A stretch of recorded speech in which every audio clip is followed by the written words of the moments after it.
सीधा सवाल मैं सौगाता रॉय जी आप ही के पास शुरू करना चाहती हूं। सांसद हैं आप टीएमसी के, बड़े संगीन इल्जाम उन्होंने लगाए हैं और टीएमसी खास तौर पर ममता सरकार पर उनका कहना है कि संविधान को वो नहीं मानती हैं, स्वयंभू रूप से अपने आप को चलाती हैं, विक्टिम कार्ड खेल रही हैं, ये गलत है। कोविड-19 के खिलाफ जंग में कम से कम आपको आपस में नहीं भिड़ना चाहिए, केंद्र और राज्य को मिलकर लड़ने का वक्त है। कई घोटालों की तरफ, कई कमियों की तरफ वो इशारा कर रहे हैं। क्या होगा आपका जवाब सौगाता रॉय जी?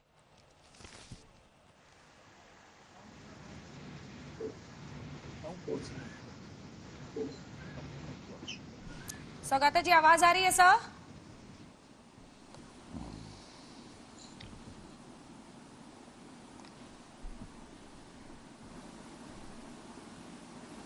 सौगाता रॉय जी क्या आपको आवाज आ रही है सर? शायद हमारी आवाज उन तक नहीं जा रही है। मोहम्मद सलीम साहब मैं आपको शामिल करना चाहती हूं। मैं चाह रही थी कि सरकार की तरफ से वहां जवाब आए, लेकिन आपने भी ट्विटर के जरिए कई ऐसे बार जिनकी तमाम पेपर्स में लेकर आई हूं, आपका यह कहना है कि पश्चिम बंगाल सरकार कोविड-19 के मामलों को दिखाने में भी कुछ खामियां बरत रही है। क्या है आपके इल्जाम? और धनखड़ साहब कह रहे थे कि वो लेफ्ट के नेताओं से बातचीत कर रहे हैं, सबसे सहयोग मिल रहा है।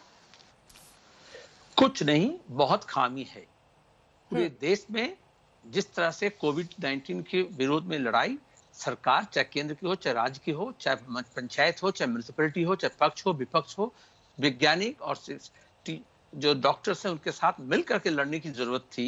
हम ये देख रहे हैं, अभी इतने देर तक सुना प्रधान सेवक, ग्राम सेवक, प्रधान सेविका, अब ये प्रथम सेवक, ये सब आपस में लड़ रहे हैं, लेकिन जनता को सेवा नहीं मिल रहा है। ना तो राशन मिल रहा है, ना दवाई मिल रहा है, ना टेस्ट हो रहा है। और हम सिर्फ ट्विटर में नहीं, सड़क में भी उतरे और सरकार को शुरू से कहे कि हम सरकार के साथ सहयोग करने के लिए तैयार हैं। एक ही देश में अगर एक एक जगह एक एक किस्म का टेस्ट का हार क्यों है, लेकिन रिपोर्ट भी नहीं निकल रहा। आप जैसे कहे कि मैं कल तो परसों ट्वीट किया, बताया कि देखो अभी सरकार जवाब दे रही है, लेकिन उसका कोई जवाब नहीं मिल रहा है कि मरने के बाद रिपोर्ट क्यों आ रही है। इलाज से पहले रिपोर्ट आना चाहिए था, डिले हो रहा है। पहले कहा गया किट नहीं है और अभी कहा जा रहा है गलत किट है। अभी आईसीएमआर कह रही है कि रैपिड टेस्ट अभी मत करो। तो चाहे केंद्र सरकार हो, चाहे राज्य सरकार हो, ये खिलवाड़ क्यों कर रहे हैं जनता की? माइग्रेंट लेबर लोग की परेशानी है, घोषणा प्रधानमंत्री मुख्यमंत्री दोनों की है, लेकिन लोगों को राशन नहीं मिल रहा है। हमारे लिए ये राशन चोरी का काम ज्यादा हो गया, जो कट मनी करने वाले थे। लेकिन केंद्र सरकार को भी ये समझना चाहिए कि ये कोई राजनीति का समय नहीं है। आप विरोधी पक्ष को कह रहे हैं राजनीति मत करो, लेकिन अभी मैं जो सुना ये निजामुद्दीन का मामला से लेकर के अभी राज्यपाल के मुंह से जो कुछ सुना, तो ये कोविड से लड़ना चाहते हैं या अपने राजनीतिक विरोध से लड़ना चाहते हैं? ठीक है, मैं उस मुद्दे पर अलग से आऊंगी, लेकिन मोहम्मद सलीम साहब जो आपने ट्विटर पर कुछ पेपर्स डाले हैं वो मैं लेके आई हूं और वो मैं दिखा रही हूं इस वक्त। मैं चाहती हूं कि ये क्या केसेस, ठीक है, ये क्या केसेस है जो आप बता रहे हैं, जिसमें आप कह रहे हैं कि पोस्टमार्टम रिपोर्ट एक आपने डाली है और उसमें भी एक आंकड़े का जिक्र किया है। क्या है इसमें, क्या साबित कर रहे हैं आप? ये उदाहरण एकदम स्पष्ट है, आपके पास है। मैं आपको रिक्वेस्ट करूंगा आप स्क्रीन में दिखा दीजिए। मैं जिम्मेदारी ले रहा हूं। और सरकार के पक्ष से अभी भी जो जवाब आया है वो बहुत गोलमोल का है। नेपाल बर्मन दक्षिण दिनाजपुर का, उसकी मौत हो गई अनफॉर्चुनेटली मालदा में 12 तारीख को। उसी दिन उनका संस्कार हो गया और उसके बाद रिपोर्ट आई कोविड का 13 तारीख को कि वो कोविड नहीं है, मान लिया। लेकिन सैंपल जो स्वाब है वो कलेक्ट हुआ 13 तारीख को। अभी भी बंगाल सरकार ट्वीट करके हमारे सवाल का जवाब दिए हैं, आप देख सकते हैं, आपके आज तक के प्लेटफॉर्म में भी है, कि उसमें ये नहीं कह रहे हैं कि आखिर 13 तारीख को सैंपल क्यों स्वाब कलेक्ट किया गया। ये सरकार ये भी कह सकती है कि एक टाइपोग्राफी हो गया, लेकिन ऐसा नहीं है। जब परिवार के लोग, श्मशान बंधु, सबको क्वारंटाइन में ले जाया गया है, कोविड हो सकता है, कोविड नहीं भी हो सकता है, लेकिन इतना लैकेडाइजिकली, इतना लड़कपन किया जा रहा है कोविड के टेस्ट के बारे में, चाहे वो रैपिड टेस्ट हो, चाहे वो अस्पताल में टेस्ट हो। लोग दर दर मारे खा रहे हैं, जो कह रहे हैं अपने को सबमिट कर रहे हैं कि हमें चाहिए क्वारंटाइन, हमें चाहिए आइसोलेशन, हमें चाहिए टेस्ट। सरकार वो क्यों नहीं कर रही है? अभी बांगूर अस्पताल में मौत हो गई, लेकिन उसके लाश को अभी तक सत्कार नहीं किया जा रहा। परिवार के लोग को मालूम नहीं है, जिनको हम भेजे अस्पताल में उनका स्थिति क्या है। ये केंद्र सरकार के टीम भेजने से नहीं होगा। अब इंदौर में भी वही हो रहा है, अहमदाबाद में भी वही हो रहा है, बंगाल में भी यही हो रहा है। हम ज्यादातर लोग जो नीचे सतह के लोग हैं उनको बहुत परेशानी हालत में हैं। सरकार को चाहिए आपस का झगड़ा बंद करे और कोविड के खिलाफ लड़ाई जारी करे। ठीक है मोहम्मद सलीम साहब, हालांकि आपने जो ट्विटर पर कुछ रिपोर्ट्स डाली थी, ये हमने उन्हीं के ट्विटर अकाउंट से निकालकर अभी टेलीविजन स्क्रीन पर दिखाया था ताकि तस्वीर साफ हो, क्योंकि अब वो खुद बता रहे हैं कि पश्चिम बंगाल सरकार ने भी इस पर रिस्पॉन्ड किया है और इस पर जानकारी दी है। सौगाता रॉय साहब, अब क्या आपको मेरी आवाज आ रही है सर?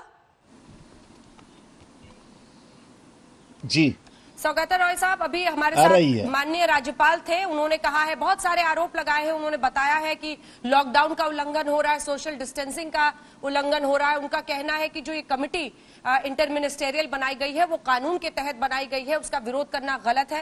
हालांकि अब जानकारी आ रही है कि कई इलाकों में उसको पश्चिम बंगाल में जाने दिया जा रहा है पुलिस के साथ। सवाल उनका ये है, उनका ये आरोप है एक तरह से कि ममता बनर्जी विक्टिम कार्ड खेल रही है, ऐसा उनको नहीं करना चाहिए, ये मिलकर लड़ने का वक्त है। क्या होगा आपका जवाब सौगता रॉय जी? न, जवाब ये है, हमारे राज्यपाल काम कम करते हैं, भाषण ज्यादा देते हैं, बयान ज्यादा देते हैं। इतने सारे प्रांत है देश में, आप दिखाइए कोई राज्यपाल इतना बयानबाजी करते हैं, रोज प्रेस कॉन्फ्रेंस करता है, ये राज्यपाल का काम है? ये हमारे कॉन्स्टिट्यूशन आप देखिए, कॉन्स्टिट्यूशन में है कि there shall be a council of ministers to aid and advice the governor. ये आर्टिकल 163। तो उनको तो चलना चाहिए, काउंसिल ऑफ मिनिस्टर्स जो बोलते हैं। अगर वो कोई इंफॉर्मेशन चाहते हैं 167 के अनुसार, हाँ। तो ही कैन राइट। रोज बयान देने का क्या है, वो यही रोज कह रहे हैं ट्विटर करने का क्या है? सौगता जी वो बीजेपी यही कह रहे शासन हैं में एक नया ढंग का जी, उन्होंने यही कहा है कि मैंने कई चिट्ठियां लिखी हैं, लेकिन मुझे एक बार भी राज्य सरकार की तरफ से जवाब नहीं आता है। उन्होंने यही कहा अभी मेरे साथ।